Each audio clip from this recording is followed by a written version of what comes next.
Hey, what's up, guys? Yvens B here. Quick question for you. Have you ever received this client request? I want a clean background. What does that even mean? Is it white? Is it something else?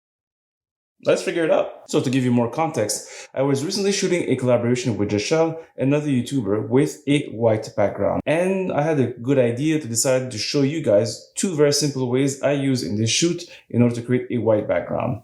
When I mean simple, I mean with very low amounts of gear to create a clean white background, just like a client wants it. And after watching this video in its entirety, you'll have two quick solutions to create this look on the go, and you also know its benefits and its weaknesses. Let's get into it. Now the first setup I'm going to show you here is extremely simple and it's going to cost you around $10 to $20 depending where you live. In both setups that you'll see after this one, this will require, of course, an additional light that you will not be using for your subject. Well, sort of. So let's take a look at the behind the scenes. In my example, I'm using the rolling stands on the left into the subject pointing at the back of her.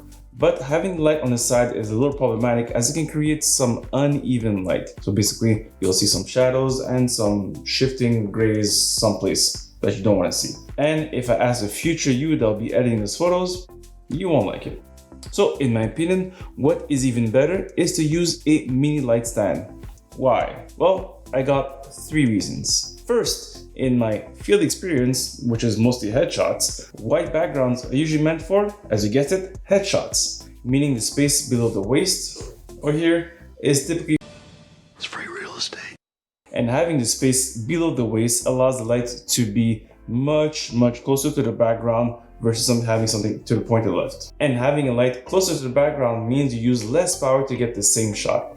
That means less battery usage and faster recycling time. Win-win in my opinion. And the second benefit is it's much easier to have the light well aligned with your subject. And that is especially important if time is sensitive to your shoot and you don't have much time to change the setup on the fly. So basically you place the light in the background, it's easy to align with the subject because basically it's right behind the light. It's simple. And the third big benefit to that is, I mean, look at this. It's so cute.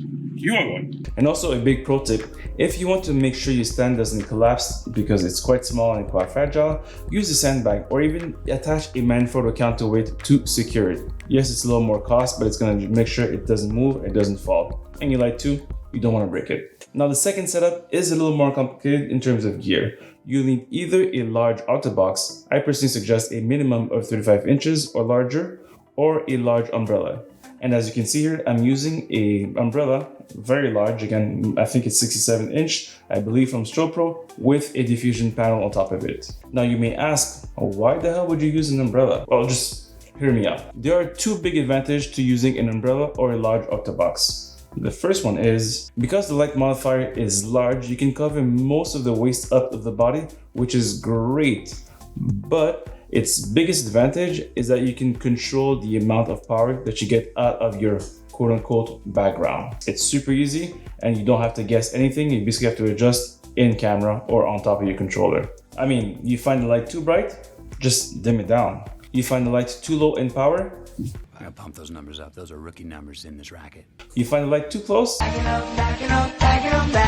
And the second advantage, if ever you go on location and you cannot find a white wall on location, you can actually create it out of nothing. And this is again without carrying a white paper backdrop and the light stand that comes with it. This is a powerful and, in my opinion, very simple technique that you now have in your back pocket in case you are in trouble. You can use it on your next shoot and tag me on Instagram at YvensB with some results. And if they're good enough, I'll share some of the best ones I see in my stories. You can also try it with a brolly or a shoot-through umbrella, but I personally, with my small 22 inches umbrella, I was never really quite satisfied with the results and I was much happier with something as large as 35 inches or more. Okay.